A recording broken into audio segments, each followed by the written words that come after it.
प्यारे बच्चों सुप्रभात। देखिए आज हम आपको पाठ 10 26 जनवरी पढ़ाने जा रहे हैं।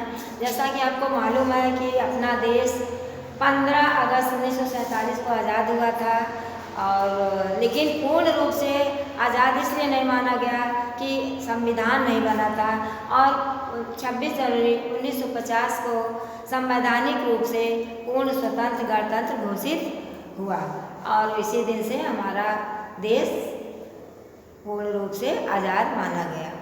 आपको ये मालूम होना चाहिए कि 26 जनवरी या 15 अगस्त हर विद्यालयों में राष्ट्रीय स्थलों पर, सामाजिक स्थलों पर झंडा फहराया जाता है। अपना ध्वज कैसा है? तिरंगा है।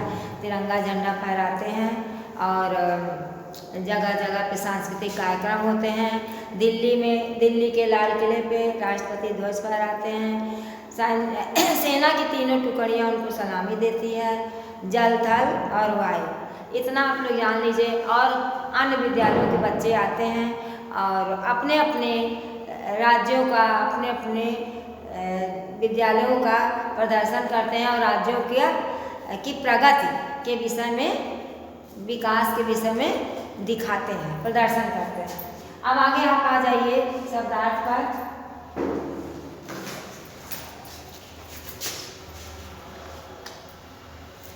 देखिए आपकी पुस्तक में बहुत सारा सा शब्दार्थ लिखा हुआ है, इसलिए केवल इसको हम आपको बता दे रहे हैं। आप इसको देखेंगे, लिखेंगे और समझेंगे। राष्ट्रीय वंदन पूरा राष्ट्र का पर्व, त्योहार, तिथि, तारीख।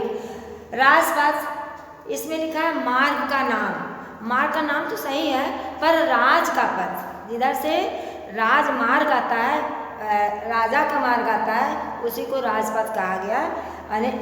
उसके बाद देखिए अंगरक्षक, शरीर की रक्षा करने वाले सैनिक। बग्गी, 4 पहिए की घोड़ा गाड़ी को बग्गी कहते हैं। कमांडर, सेना नायक। आत्मविश्वास, स्वयं पर विश्वास। अब आ जाइए आप प्रश्नोत्तर पर। 26 जनवरी के परेड में सेना ने किसको सलामी दी? 26 जनवरी के परेड में सेना ने राष्ट्रपति को सलामी दी। राष्ट्रपति के साथ और कौन थे? राष्ट्रपति के साथ अनेक घुड़सवार अंगरक्षक थे। परेड में सबसे आगे कौन चल रहा था? परेड में सबसे आगे जीप पर परेड कमांडर चल रहा था। परेड में वायुयान ने क्या करतब दिखाए? परेड में वायुयान ने उड़ानें भरी और आकाश में रंग बिरंगे गुब्बारे और तिरंगे झंडे उड़ाए। झांकियाँ किस चीज़ को प्रदर्शित कर रही थी? झांकियाँ अपने अपने राज्यों की प्रगति को दर्शा रही थी। अब आ जाइए रिक्त स्थान। 8 बजते बजते सभी सीटें भर गई। आपको बगल में लिखा हुआ है, इसको देख करके सही लगाना भी है और भरना भी है। को भारत गणतंत्र बना। 26 जनवरी 1950 को भारत गणतंत्र बना। सलामी मंच के निकट राष्ट्रीय झंडा लगा था। झांकियाँ अपने अपने राज्यों की प्रगति को दर्शा रही थी।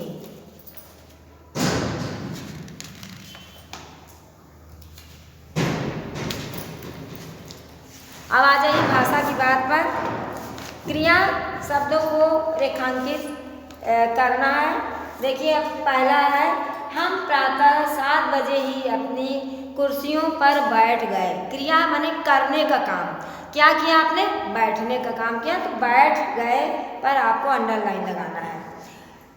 बहुत से विदेशी भी यहाँ परेड देखने आते हैं। विदेशी क्या करने आते हैं? देखने आते हैं। देखने का कार्य करते हैं, इसलिए देखने आते हैं। देखने पर लगाना है। राष्ट्रपति अपनी बग्घी से उतरे। राष्ट्रपति क्या किए? उतरे। उतरने का काम किए, इसलिए उतरे।